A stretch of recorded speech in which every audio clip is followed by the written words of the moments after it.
تھلے پورا ہوں نہیں یہ تو پرانے چھوٹے بھائی جی لا کے نے سوچ پک دی آواز آتی ساری شور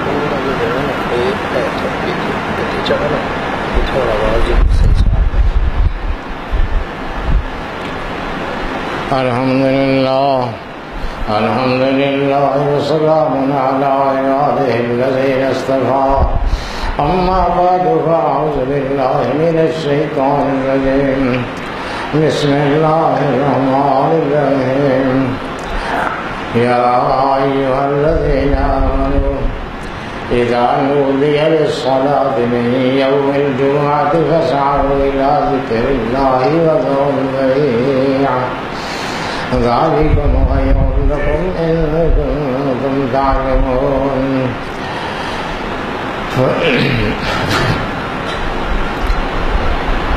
دوستو جمعۃ الوداع ہے. جمعہ ویسے بھی بہت اہم نماز ہے اور جمعے کی بہت تاکید ہے اور اس کے لیے اللہ پاک نے خاص طور پر حکم دیا کہ یا ایھا الذین آمنوا اے ایمان والو اذا نودی للصلاۃ جب نماز کے لیے پکارا جائے اذان ہو جائے فاسعوا الی ذکر اللہ تو اللہ کی یاد کی طرف دوڑ پڑو یعنی بے ساختہ لپک پڑو اس کی طرف. وذروا البیع اور اگر کسی خرید و فروخت میں تم مصروف ہو تو اس کو وہیں پر چھوڑ دو. ذالکم خیر لکم ان کنتم تعلمون یہ تمہارے لیے بہتر ہے. تو اس لیے مسئلے کی روح سے اذان ثانی کے بعد کوئی کام بھی کھانا پینا خرید فروخت سب حرام ہے مکمل طور پر, کیونکہ حکم یہ ہے کہ جب اذان ہو جائے, اذان سے کچھ لوگ تو پہلی اذان مراد لیتے ہیں لیکن صحیح بات یہی ہے کہ دوسری اذان مراد ہے, کیونکہ حضور صلی اللہ علیہ وسلم کے زمانے میں وہی دوسری اذان ہوا کرتی تھی. پہلی اذان یہ بعد میں حضرت عثمان نے اضافہ فرمایا تھا. حضور صلی اللہ علیہ وسلم کے دور میں مدینے کی آبادی تھوڑی تھی, اذان ہوتی تھی تو لوگ گھروں سے نکل پڑتے تھے اور مسجد میں پہنچ جاتے تھے اور حضور صلی اللہ علیہ وسلم کا خطبہ سن لیتے تھے. پھر ایسے ہوا کہ آبادی دور تک پھیل گئی اور ایمان بھی زیادہ ہو گئے, تو پھر اس طرح ہوتا تھا کہ جب اذان ہوتی تھی اور اذان کے بعد لوگ روانہ ہوتے تھے تو وہ خطبہ نہیں سن سکتے تھے, خطبے کا بیشتر حصہ گزر جاتا تھا, کچھ حصہ خطبے کا وہ پاتے تھے کچھ نہیں پاتے تھے. اس لیے حضرت عثمان نے کہا کہ جمعے کی اطلاع دینے کے لیے کہ بھئی اب جمعے کا وقت قریب ہے, ایک اور اذان زہرا نامی جگہ پر دی جائے. زہرا ایک اونچا ٹیلا تھا, اس پر کھڑے ہو کر ایک اذان پہلے دینی شروع کر دی گئی. اس کو سن کر لوگ روانہ ہو جاتے تھے گھروں سے اور مسجد میں آ کر بیٹھ جاتے تھے. پھر مسجد میں دوسری اذان جب ہوتی تھی اس کے ساتھ ہی خطبہ ہوتا تھا تو وہ سارے لوگ خطبہ سن لیتے تھے. تو بہرحال حضور صلی اللہ علیہ وسلم کے دور مبارک میں یہ دوسری اذان جس کو ہم پہلی اب کہتے ہیں یہ موجود نہیں تھی. تو اس وقت جب یہ آیت نازل ہوئی تو اس وقت وہی ایک اذان تھی. اس لیے صحیح بات یہی ہے کہ اس اذان سے مراد دوسری اذان ہے. اس اذا نودی للصلاۃ جب اذان کے لیے جب نماز کے لیے پکارا جائے تو مراد یہ ہے کہ یعنی دوسری اذان ہو جائے. فاسعوا الی ذکر اللہ تو دوڑ پڑو اللہ کی یاد کی طرف. وذروا البیع اور ہر قسم کی خیر خرید و فروخت چھوڑ دو. صحابہ کرام اس پر عمل کرتے تھے. پھر ایک عجیب واقعہ پیش آیا. ادھر عرب میں موبائل جنرل سٹور چلتے تھے. موبائل جنرل سٹور وہاں اس طرح پلازے تو نہیں ہوتے تھے, بڑی دکانیں نہیں ہوتی تھیں. اس وقت قافلے چلتے تھے اور وہ قافلے ان میں ضرورت کا ہر سامان ہوتا تھا. کسی کے پاس گندم ہے، کسی کے پاس جو ہیں، کسی کے پاس کھجوریں ہیں، کسی کے پاس غلہ ہے، کسی کے پاس آرائشہ کا سامان ہے، میک اپ کا سامان ہے، کسی کے پاس کپڑے ہیں۔ تو اس طرح ہر آدمی مختلف 1 یا 2 یا 3 اس کے جتنے جانور ہوتے تھے ان پر سامان لدا ہوتا تھا اور وہ قافلے کے ساتھ ساتھ چلتے تھے۔ یہ عرب ثقافت کا ایک مشہور حصہ تھا۔ لوگ خرید و فروخت کا اہتمام اس طرح کیا کرتے تھے۔ بڑی مارکیٹیں نہیں ہوتی تھیں، مقامی مارکیٹ میں صرف مقامی ضرورت کی چیزیں کھانے پینے کی مل سکتی تھیں، باہر کی چیزیں نہیں ملتی تھیں۔ تو وہ لوگ اس انتظار میں رہتے تھے کہ کب قافلہ آئے گا تو ہم اس سے چیزیں خریدیں گے۔ بارٹر سسٹم تھا، یعنی پیسے نہیں ہوتے تھے، چیزیں دے کر چیزیں لیتے تھے۔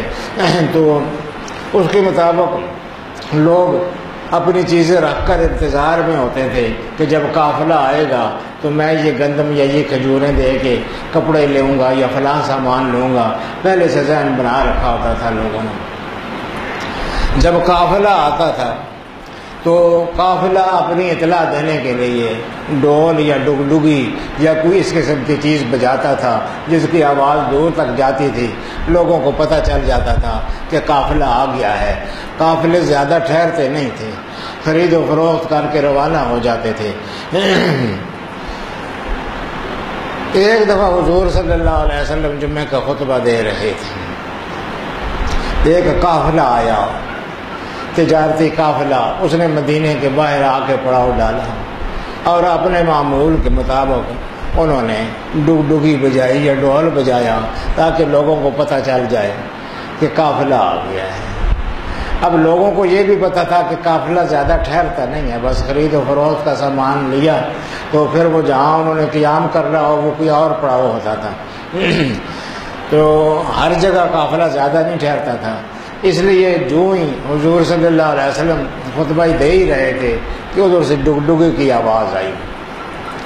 اب لوگوں نے تیاری کر رکھی تھی کہ یہ چیز دیں گے اور فلاں چیز لیں گے اور اس مکمل تیار تھے۔ جو ہی ڈگڈگی کی آواز آئی لوگ اٹھ کے روانہ ہو گئے، اس خطرے کے پیش نظر کے دیر ہوئی تو قافلہ نکل جائے گا، قافلہ چھوٹ جائے گا۔ لوگ چلے گئے، جا کے اپنا سامان بیچا، خرید و فروخت کی اور اس کے بعد واپس آ گئے۔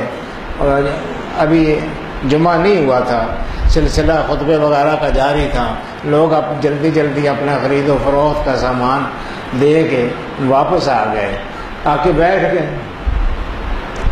بظاہر کوئی فرق نہیں واقع ہوا تھا کسی شہر میں، لیکن اللہ پاک کو یہ بات پسند نہیں آئی۔ اللہ پاک نے فرمایا وَإِذَا رَأَوْا تِجَارَةً أَوْ لَهْوًا انفضوا إِلَيْهَا وَتَرَكُوكَ قَائِمًا۔ اے میرے محبوب، یہ ایک ایسا کام انہوں نے کیا، جب یہ کوئی دیکھتے ہیں کوئی تجارت ہو رہی ہے، خرید و فروخت کا کوئی قافلہ آیا ہے، اور لہواً یا کوئی تماشا، کوئی ڈگڈگی بجتی ہوئی یا ڈھول بجتا ہوا دیکھتے ہیں، انفضوا الیہا، تو تیزی سے اس کی طرف دوڑ پڑتے ہیں۔ اب دوڑ پڑنے میں انہوں نے مسجد کو چھوڑ دیا، دوڑ پڑنے میں انہوں نے خطبے کو چھوڑ دیا، اللہ کی نصیحت کو چھوڑ دیا، اللہ کی یاد کو چھوڑ دیا۔ یہ ساری چیزیں کہی جا سکتی ہیں، لیکن اللہ پاک کو یہ بات ناگوار جس بنا پر گزری، اس بنا پر نہیں گزری کہ میری یاد چھوڑ کے لوگ چل گئے، میری نصیحت، میرا ذکر جو ہو رہا تھا اس کو چھوڑ کر چل گئے، میرے بارے میں جو خطبہ دیا جا رہا تھا اس کو چھوڑ کر چلے گئے، میرے جو مسجد میرا گھر ہے اس کو چھوڑ کے تجارت کے لیے چلے گئے۔ اس بات پر ناراضگی نہیں ہوئی، ناراضگی اس بات پر ہوئی انفضوا الیہا وترکوک قائما، دیکھو ان کو کہ یہ کھیل تماشے کے لیے اور تجارت کے لیے چلے گئے، اور اے محبوب تجھے یہاں بیان کرتا ہوا کھڑا چھوڑ کے چلے گئے۔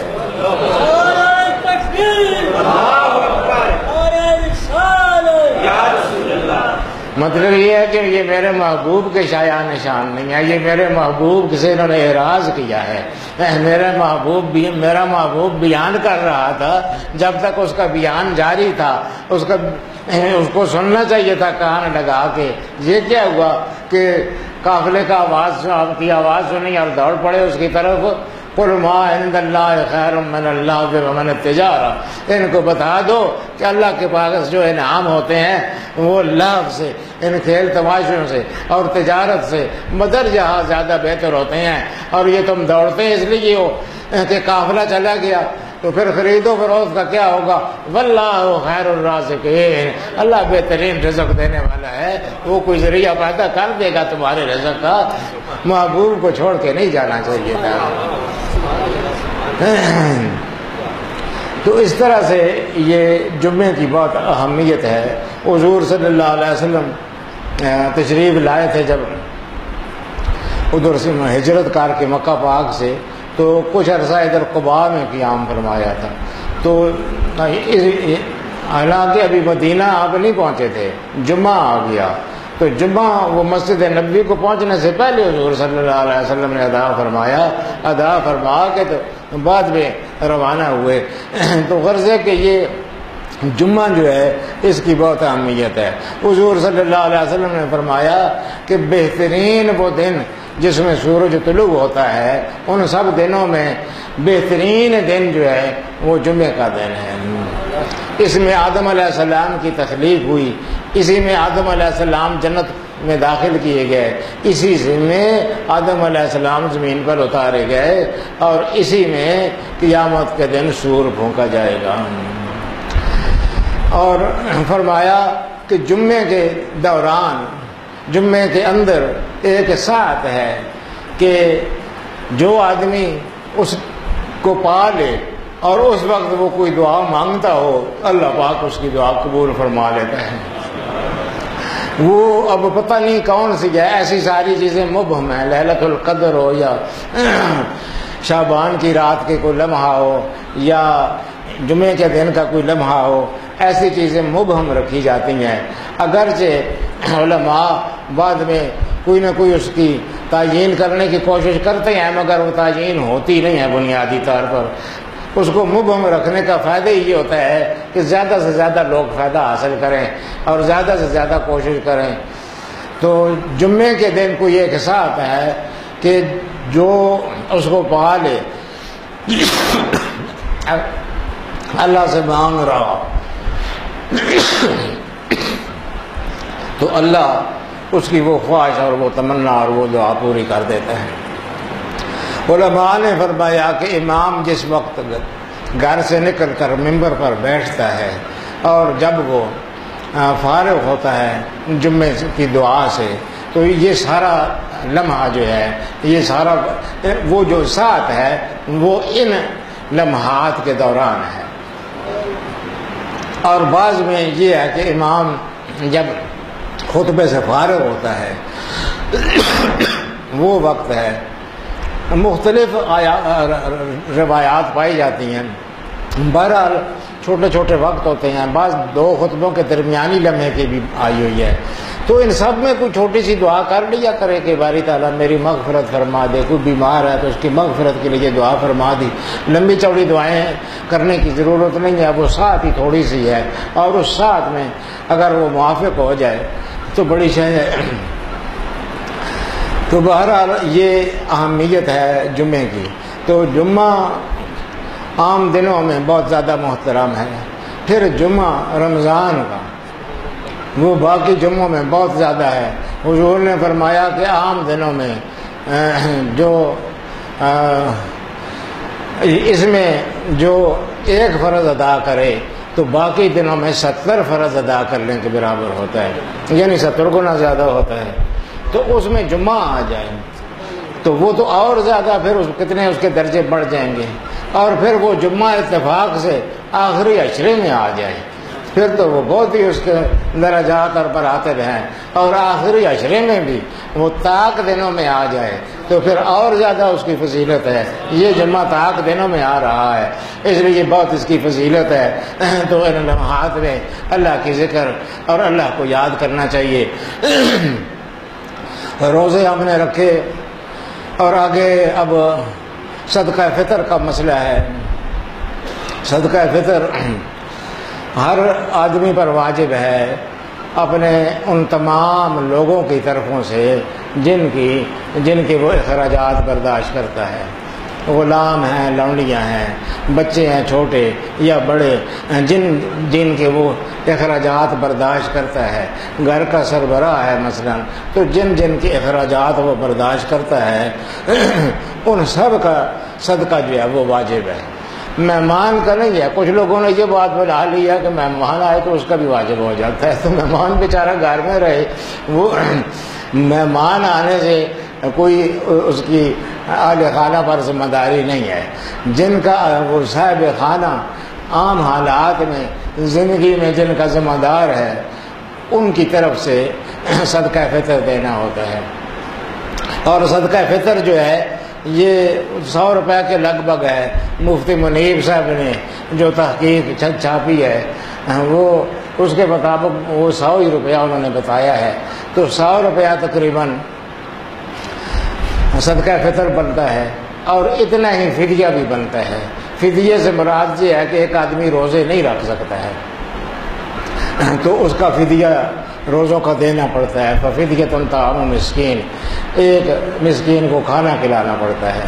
وہی جو صدقہ فطر کا مقدار ہے وہی مقدار فدیے کی بھی ہے، یعنی صدقہ فطر اگر 100 روپے ہے تو ایک روزے کا فدیہ یہ بھی 100 روپے ہوگا، تو 100 روپے فدیہ دینا ہے اس آدمی نے جو آدمی بیمار ہے اور جس کی صحت یاب ہونے کی توقع نہیں ہے۔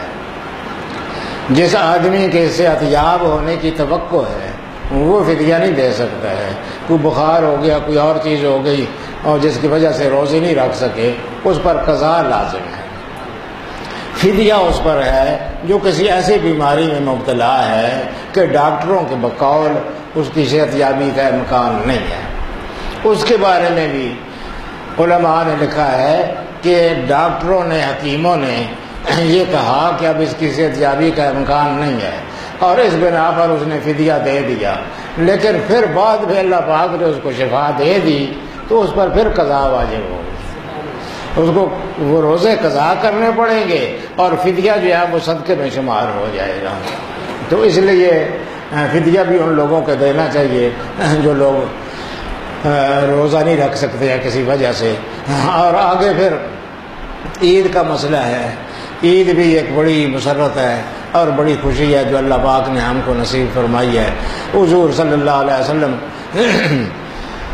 جس زمانے میں حضور صلی اللہ علیہ وسلم نماز پڑھایا کرتے تھے، ابتدا میں عورتیں اور مرد سارے مسجد کو جایا کرتے تھے۔ ابتدا میں مسجد کو بھی عورتیں آیا کرتی تھیں، بعد میں پھر ممانعت ہو گئی۔ ابتدا میں عورت مرد سب مسجد کو آیا کرتے تھے، تو اس زمانے میں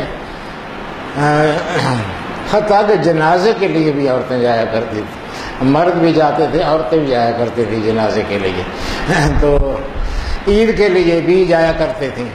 اس حضور صلی اللہ علیہ وسلم کے دور میں ایسا ہی رہا۔ حضرت بلال فرماتے ہیں کہ حضور صلی اللہ علیہ وسلم نے یہ فطر والی جو عید ہوتی ہے، چھوٹی عید، اس میں حضور صلی اللہ علیہ وسلم نے نماز پڑھائی اور خطبہ دیا۔ خطبہ بعد میں، چونکہ عید کی نماز کے بعد خطبہ ہوتا ہے، حضور صلی اللہ علیہ وسلم نے خطبہ دیا۔ پہلے مردوں کے مطابق عام گفتگو کی، پھر ادھر تشریف لے گئے جہاں عورتیں تھیں اور وہاں ان کو اللہ کے راہ میں خرچ کرنے کی ترغیب دی۔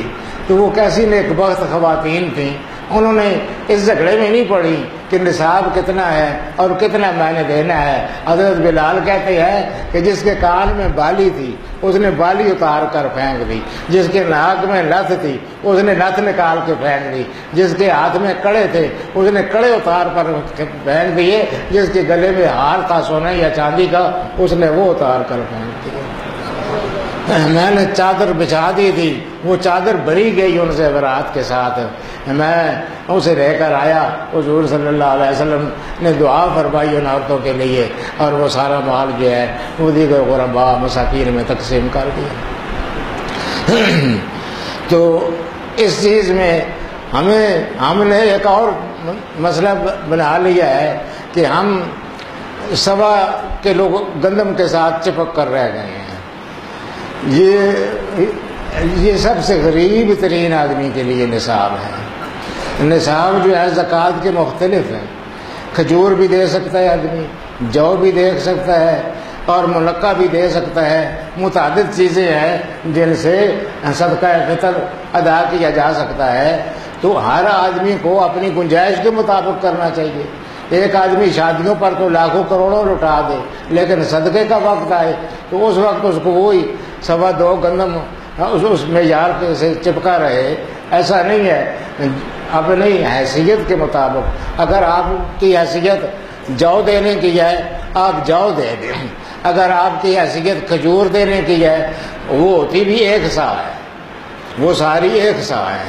صرف گندم جو ہے یہ نصف سا ہے، کیونکہ عربوں میں گندم کم ہوتی تھی، گندم بہت مہنگی تھی.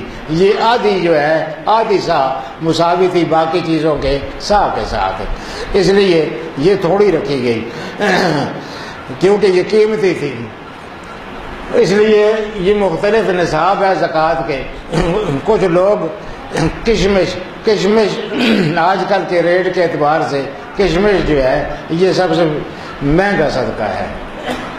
یہ ہزاروں میں چلا جاتا ہے. اگر کسی کی گنجائش ہزاروں میں دینے کی ہے تو کشمش دے، اگر وہ گنجائش نہیں ہے کھجور دے، اگر وہ گنجائش نہیں ہے جو دے. بالکل ہی بیچارہ رہا ہوا ہے اور اس کے اور وسائل نہیں ہیں تو وہ بے شک گندم کے حساب سے دے دے، لیکن گندم ہی کے ساتھ چپک جانا یہ کوئی درست بات نہیں ہے. لن تنالوا البر حتى تنفقوا مما تحبون. جب تک اپنی پسندیدہ چیزیں اللہ کی راہ میں خرچ نہیں کرو گے اس وقت تک تم نیکی کو نہیں پا سکتے ہو.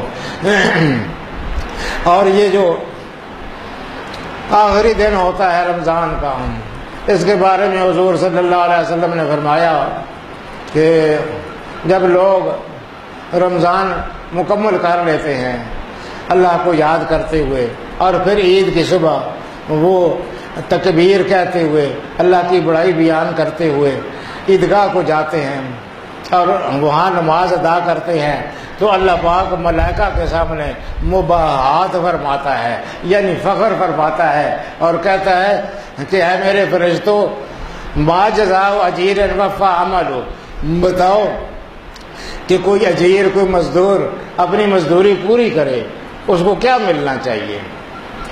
تو ملائکہ کہتے ہیں کہ اس کی جزا تو یہی ہے رب العالمین کہ اس کا اجر اس کو پورا پورا دے دیا جائے. تو اللہ پاک فرماتا ہے کہ انہوں نے سارا مہینہ روزے رکھے اور اب یہ مجھے یاد کرتے ہوئے میری تکبیر کرتے ہوئے میرا نام جپتے ہوئے آئے ہیں اور اب نماز پڑھ رہے ہیں اور اب مجھ سے دعائیں مانگ رہے ہیں. اشہد انی قد غفرت لہم، گواہ ہو جاؤ سارے فرشتوں کہ میں نے ان سب کو معاف کر دیا، ان کی مغفرت کر دی ہے. اور ہم تو عید جو ہے وہ اس معنی میں خوشیاں مناتے ہیں، اچھی اچھی چیزیں خریدنی، بچوں کے لیے خریدنی. حضرت عمر بن عبدالعزیز رحمۃ اللہ علیہ بڑے صالح خلیفہ تھے، بڑے نیک متقی خلیفہ تھے. وہ ان کے پاس خرچ کرنے کے لیے باوجود خلیفہ ہونے کے کچھ نہیں تھا، وہ بیت المال سے لیتے ہی نہیں تھے. وہ اس سلسلے میں اتنے محتاط تھے کہ ایک آدمی آیا ان کے پاس رات کو کوئی بات کرنے کے لیے، کوئی دوست آیا، وہ ان کے پاس آ کر بیٹھا تو آپ نے وہ چراغ بجھا دیا. کہا کہ جی آپ نے چراغ بجھا دیا؟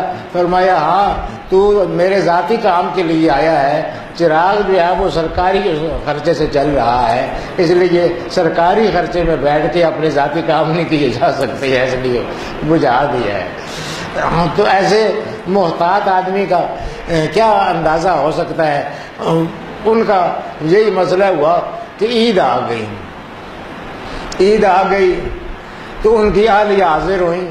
کہا کہ جی بچوں کے کپڑے نہیں ہیں اور عید کے لیے سب بچے اب کپڑوں کا مطالبہ کر رہے ہیں، سارے لوگوں کے بچے کپڑے پہنیں گے، امیر المومنین کے بچوں کے کپڑے نہیں ہوں گے تو بڑی رسوائی والی بات ہے، کچھ انتظام کریں، وہ ان کے کپڑوں کا کوئی بندوبست کریں۔ انہوں نے کہا کہ میں جو تنخواہ لیتا ہوں بیت المال سے، اس میں نئے کپڑوں کی گنجائش نہیں بنتی ہے، اس لیے میں یہ کس طرح انتظام کر سکتا ہوں ان کا۔ انہوں نے کہا بی بی صاحبہ نے کہ آپ ایسا کریں جی کہ کچھ رقم ایڈوانس لے لیں، تھوڑی 1-2 روپے، وہ تھوڑی پیسوں میں کام بن جاتا تھا، آپ تھوڑی رقم بیت المال سے ایڈوانس لے لیں۔ فرمایا اچھی بات ہے، وہ جو خزانے کا محتمم ہے اس کو کہو کہ ایڈوانس دے لے۔ خزانچی کے پاس گیا آدمی، امیر المومنین کا نمائندہ، کہ امیر المومنین نے کہا ہے کہ مجھے اتنے پیسے ایڈوانس چاہیے۔ اس نے کہا نہیں مل سکتے۔ امیر المومنین اس بات کی ضمانت دیتے ہیں کہ وہ ایڈوانس لے کے پھر اتنا کام کریں گے کہ ان پیسوں کی ضرورت پوری ہو جائے گی۔ جس چیز کے پیسے انہوں نے لیے ہیں، ایڈوانس لے لیے، مثلاً مہینے کے پیسے پہلے لے لیے، اب وہ 1 مہینے کام کرنا ان کی ذمہ داری ہے۔ امیر المومنین ضمانت دیتے ہیں اس کی جی کہ 1 مہینہ زندہ رہیں گے اور وہ پھر کام کریں گے جس کے پیسے وصول کر لیں گے۔ کیسے خزانچی تھے اور کیسے امیر المومنین کو یہ جواب ملا۔ انہوں نے اپنی بیوی کو بلایا، انہوں نے کہا مسترد ہو گئی ہے بات، نہیں خزانچی نے نہیں مانی ہے بات۔ پھر ٹھنڈی سانس بھری اور کہا کہ ہاں یہ بس اس طرح کرو کہ یہ پرانے کپڑے جو ہیں انہی میں ان کو عید گزارنے دو، دھو دھا کے پرانے کپڑے ٹھیک کر کے، استری وغیرہ تو اس زمانے میں ہوتی نہیں تھی، لیکن بہرحال ان کو صحیح کر کے اچھی طرح سے دھلا کے انہی کو پہنا دو، بجائے اس دیکھ کے کہ ان کو نئے کپڑے پہنانے کی پاداش میں کل عمر ابن عبدالعزیز اور اس کی بیوی کو جہنم میں ڈالا جائے۔ اس لیے بہتر یہ ہے کہ اسی وقت بچے تھوڑی بہت تکلیف برداشت کر لے تاکہ ان کے ماں باپ جو ہے وہ جہنم سے بچ جائے۔ تو اس طرح کے ان لوگوں کے احساسات تھے دوستوں۔ باقی یہ مہینہ بحیثیت مجموعی عبادات کا ہے، اور پھر اس میں ایک بڑی عبادت اعتکاف ہے۔ اعتکاف جس کے لیے لوگ بیٹھتے ہیں، اور ادھر مسجد میں بھی اللہ کے فضل سے لوگ دور دراز سے آ کر بیٹھے ہوئے ہیں، اور ہر جگہ اعتکاف کی سنت کا اجرا ہوتا ہے، اعتکاف کیا جاتا ہے۔ تو اعتکاف کا معاملہ جو ہے یہ بہت اہم اس لحاظ سے ہے کہ حضور صلی اللہ علیہ وسلم اعتکاف فرمایا کرتے تھے، اور اتنا اہتمام فرماتے تھے کہ ایک دفعہ نہیں اعتکاف فرما سکے تو پھر اگلے سال 20 دن اعتکاف بیٹھے۔ گویا حضور صلی اللہ علیہ وسلم اس کو ایک قسم کا لازم سمجھتے تھے اپنے آپ پر۔ صحابہ کرام میں بھی بعض بیٹھا کرتے تھے، ان میں سے ایک حضرت ابن عباس رضی اللہ تعالیٰ عنہ۔ حضرت ابن عباس حضور صلی اللہ علیہ وسلم کے عم مکرم ہیں، حضور صلی اللہ علیہ وسلم کے چچا ہیں، وہی حضرت عباس جن کے وسیلے سے حضرت عمر نے بارش کی دعا مانگی تھی، بہت عظیم ہستی ہیں۔ وہی حضرت عباس رضی اللہ تعالیٰ عنہ اعتکاف میں بیٹھے ہوئے تھے۔ ایک آدمی آیا، وہ ان کے پاس بیٹھا ہوا تھا، وہ بہت حزین تھا، غمگین تھا، افسردہ تھا۔ ابن عباس نے اس شخص سے پوچھا کہ اے شخص، تو مجھے بہت غمگین اور افسردہ نظر آتا ہے۔ کہا ہاں جی، اصل میں میرا ایک آدمی کے ساتھ کام ہے، اور مجھے کوئی ایسا شخص نہیں ملتا ہے جس کی اس تک میں سفارش لے جاؤں۔ آپ کی بارے میں خیال تھا کہ آپ کی سفارش کراؤں گا کہ وہ آپ کی بات مان لے گا۔ بات یہ تھی کہ کچھ پیسوں کی مہلت، یعنی اس نے قرض ادا کرنے تھے اور اس سے کچھ مہلت لینی تھی کہ میں فی الحال نہیں ادا کر سکتا ہوں، مجھے تھوڑی سی مہلت دے دی جائے۔ اس مقصد کے لیے اس نے کہا جی کہ میں تو اس مقصد کے لیے آیا تھا، پہلے جو بات اس کے ساتھ جو میرا پہلے نیٹا مقرر ہوا تھا وہ ختم ہو گیا ہے، اور اب میں اس کے آگے پابند ہوں کہ اس کی وہ چیز اس کی رقم واپس کروں، لیکن میرے پاس رقم نہیں ہے، تو میں آیا تھا کہ آپ سے عرض کروں گا کہ آپ سفارش کر دیں، وہ کچھ دن آگے بڑھا دیں۔ فرمایا ہاں میں سفارش کر دیتا ہوں۔ جوتے اٹھائے اور چل دیے۔ اس نے کہا کہ جی میں عرض کروں کہ میں نے آپ سے یہ بات اس لیے نہیں کی تھی کہ آپ اعتکاف میں بیٹھے ہوئے تھے، تو اعتکاف میں تو مسجد سے باہر نکلنا منع ہوتا ہے۔ فرمایا ہاں یہ بات ٹھیک ہے، لیکن یہ جو صاحب قبر ہیں حضور صلی اللہ علیہ وسلم کی قبر انور کی طرف اشارہ کیا، میں نے ان سے یہ بات سنی ہے اور اس کو زیادہ عرصہ نہیں گزرا کہ میرے ان کانوں میں حضور صلی اللہ علیہ وسلم کی اس بات نے رس بولا تھا۔ حضور صلی اللہ علیہ وسلم نے فرمایا جو اللہ کے لیے ایک دن اعتکاف کرے اللہ پاک اس کے درمیان اور جہنم کے درمیان 3 خندق پر فاصلہ کر دیتا ہے، اور وہ خندق اتنی بڑی ہوتی ہے کہ جتنی زمین اور آسمان کے درمیان فاصلہ ہے، ایسی 3 خندقیں اس شخص کے درمیان اور جہنم کے درمیان اللہ پاک بنا دیتا ہے۔ اس لیے یہ بات میں نے حضور صلی اللہ علیہ وسلم سے سنی ہے، لیکن حضور صلی اللہ علیہ وسلم نے یہ بھی فرمایا ہے کہ کسی ایک مومن کی ضرورت کے لیے سعی کرنا یا کوشش کرنا اور اس کی ضرورت جو شخص پوری کر دیتا ہے تو وہ اس سے بدرجہ زیادہ ثواب حاصل کر لیتا ہے۔